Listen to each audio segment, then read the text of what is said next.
नादिर शाह 1736 में ईरान का शासक बना और इसे ईरान के नेपोलियन के नाम से जानते हैं।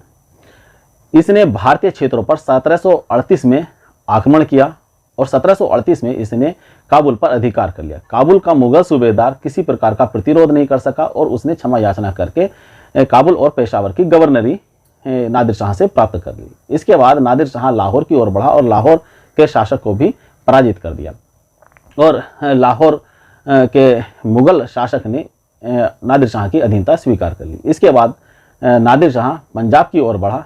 तब मुगल बादशाह मोहम्मद शाह नादिर शाह को रोकने के लिए एक बड़ी सेना लेकर करनाल पहुंचा। अब नादिर शाह और मोहम्मद शाह के बीच युद्ध हुआ।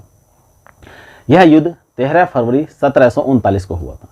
मोहम्मद शाह के साथ निजामुल मुल्क, खाने दौरान और सादत खां भी आया।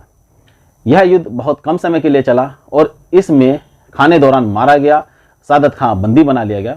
तब निजामुल मुल्क ने मध्यस्थता करके इस युद्ध को समाप्त करवाया, रुकवा दिया और 20 लाख रुपए दिए जाने की बात नादिर शाह के लिए कही गई।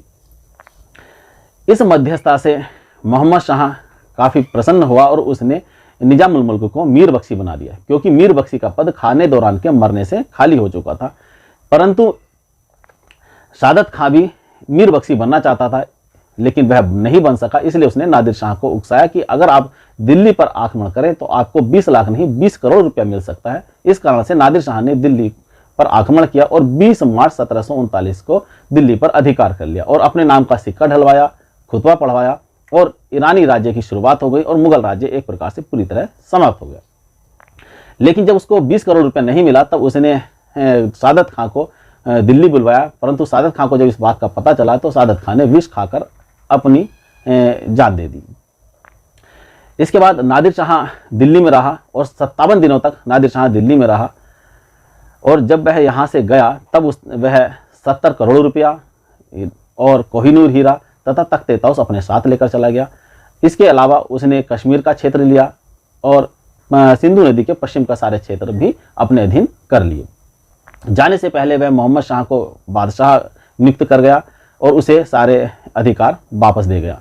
यह खुतबा पढ़ने का अधिकार भी दे दिया और सिक्के ढलवाने का अधिकार भी दे दिया। जब नादिर शाह ईरान पहुंचा तो उसने अपनी जनता से 3 वर्षों तक टैक्स नहीं लिया, क्योंकि उसने बहुत बड़ी रकम प्राप्त की थी भारत से। इस प्रकार से नादिर शाह का आक्रमण भारत पर हुआ और उसके बाद भारत की स्थिति काफ़ी नाजुक हुई, क्योंकि बहुत बड़ी मात्रा में रकम भी दी थी और जो एक भय मुगलों के नाम का था उसका डर भी समाप्त हो गया। अब अगली वीडियो मिलेंगे, तब तक के लिए नमस्कार।